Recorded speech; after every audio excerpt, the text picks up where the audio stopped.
नमस्कार, मैं रोशनी शिंगरे। स्वागत है आप सभी का 3.TV में। वेब3 से जुड़ी खबरें लेकर हाजिर है हम। बढ़ते हैं पहली खबर की ओर। Central bank of Montenegro blockchain provider Ripple के साथ एक central bank digital currency pilot develop करने की योजना बना रहा है। रिपल ने मंगलवार को घोषणा की कि पायलट सेंट्रल बैंक को एक नेशनल स्टेबल कॉइन के प्रैक्टिकल एप्लीकेशन की पहचान करेगा और इसके सर्कुलेशन को सिमुलेट करने के लिए एक डिज़ाइन के साथ आएगा। प्रोजेक्ट उन एडवांटेजेस और रिस्क को एनालाइज करेगी जो सीबीडीसी या stable coins, payments availability, security, efficiency, regulations के कंप्लायंस और सबसे महत्वपूर्ण रूप से एंड यूजर्स के राइट्स और प्राइवेसी की सुरक्षा के इलेक्ट्रॉनिक माध्यमों के संबंध में उत्पन्न हो सकते हैं। सीबीसीजी गवर्नर राडोजे जुजिक बयान में कहा, 100 से अधिक देश सीबीडीसी के डेवलपमेंट की खोज कर रहे हैं। जनता द्वारा उपयोग के लिए सेंट्रल बैंक को पैसे का एक डिजिटाइज फॉर्म कुछ प्रैक्टिकल फेज में प्रवेश कर चुके हैं।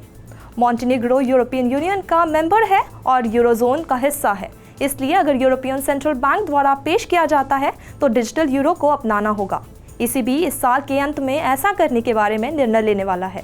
अब बढ़ते हैं अगली खबर की ओर। Non fungible token collective proof Beeple, समो वैगनर और टेरल जॉन सहित 22 आर्टिस्ट के रोस्टर के साथ एक नया 10,000 piece digital art collection launch कर रहा है। मूनबर्ड्स ने एक नेस्टिंग फंक्शन होता है जो होल्डर्स को सूचीबद्ध करने या बेचने के बजाय अपने एनएफटी को लॉक करने के लिए प्रोत्साहित करता है। एक मूनबर्ड जितना अधिक समय तक होल्डर के वॉलेट में रहता है, उतने अधिक पर्क्स और रिवॉर्ड्स जैसे डायमंड एग्जीबिशन उस होल्डर को अवेलेबल कराए जाते हैं। मूनबर्ड्स डायमंड एग्जीबिशन टाइटल वाला ये कलेक्शन एक्सक्लूसिवली मूनबर्ड्स होल्डर्स के लिए अवेलेबल है जो अपने एनएफटी को स्टेक करके डायमंड स्टेटस में पहुंच गए हैं। कलेक्शन 27 अप्रैल को जारी किया जाना है और इस हफ्ते एनएफटी एनवाईसी में बीपल की लाइव एवरीडे पार्टी सहित 2 लाइव इवेंट्स के साथ साथ इस महीने के अंत में कलेक्शन की आर्टवर्क दिखाने वाली एक फिजिकल गैलरी भी शामिल होगी। Over to you Shikha. Terra Classic network पर एक decentralized finance platform Terraport Finance ने अपने लिक्विडिटी वॉलेट पर एक्सप्लॉइट के जरिए $2 मिलियन वर्थ का डिजिटल एसेट्स खो दिया है। प्रोजेक्ट के ऑफिशियल ट्विटर हैंडल से घोषणा के अनुसार टेरापोर्ट टीम अभी भी हैक की जांच कर रही है और प्रोटोकॉल को सुरक्षित करने की कोशिश कर रही है। टेरापोर्ट के लॉन्च होने के मुश्किल से 10 दिन बाद वॉलेट हैक हुआ। लूना क्लासिक बर्न रेट को बढ़ाकर टेरा लूना क्लासिक इकोसिस्टम के पूर्ण निर्माण में मदद करने के लिए डेवलपर ग्रुप टेरा सीवाइटा द्वारा प्लेटफॉर्म बनाया गया था। टेरापोर्ट के लिक्विडिटी वॉलेट में समझौता के कारण इसके LUNC और USTC टोकन की हानि हुई। खोई हुई कुल राशि अनिश्चित बनी हुई है क्योंकि प्रोजेक्ट की टीम ने अभी तक हैक पर एक डिटेल रिपोर्ट जारी नहीं की है। Over to you Sandeep. Smart contracts और डिसेंट्रलाइज्ड एप्लीकेशंस को एग्जीक्यूट करने के लिए इथेरियम एक डिसेंट्रलाइज्ड प्लेटफॉर्म है। लार्ज यूजर बेस और डेवलपर्स को आकर्षित करने की अपनी क्षमता के कारण इसने वर्षों से पॉपुलैरिटी हासिल की है। इथेरियम नेटवर्क को वर्तमान में इसकी शॉर्टकमिंग्स को दूर करने और इम्प्रूवमेंट लाने के लिए अपग्रेड किया जा रहा है। इथेरियम शंघाई अपग्रेड 4 इम्प्रूवमेंट्स की एक सीरीज है जिसे नेटवर्क में सुधार के लिए शुरू किया जा रहा है। फेज 0 जिसे दिसंबर 2020 में लॉन्च किया गया था, उसने बीकन चेन की शुरुआत की थी और जो proof of stake consensus mechanism के तहत ऑपरेट किया जा रहा था।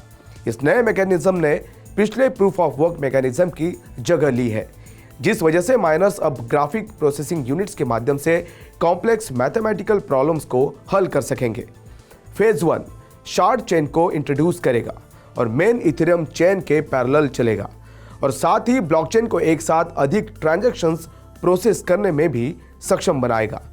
फेज 1.5 वर्तमान इथेरियम मेननेट को इथेरियम 2.0 बीकॉन चेन के साथ इंटीग्रेट करेगा, जिससे POS कंसेंसस में ट्रांजिशन होगा।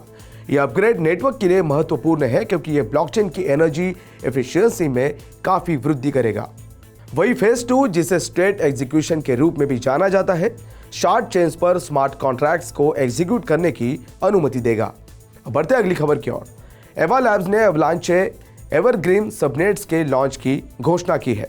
एवलांचे एवरग्रीन सबनेट्स एक सूट है जिसमें इंस्टीट्यूशनल ब्लॉकचेन डिप्लॉयमेंट्स, कस्टमाइजेशंस और टूलिंग शामिल है, जो फाइनेंशियल सर्विसेज के लिए कंपनी स्पेसिफिक और इंडस्ट्री वाइड रिक्वायरमेंट्स के लिए डिज़ाइन किया गया है।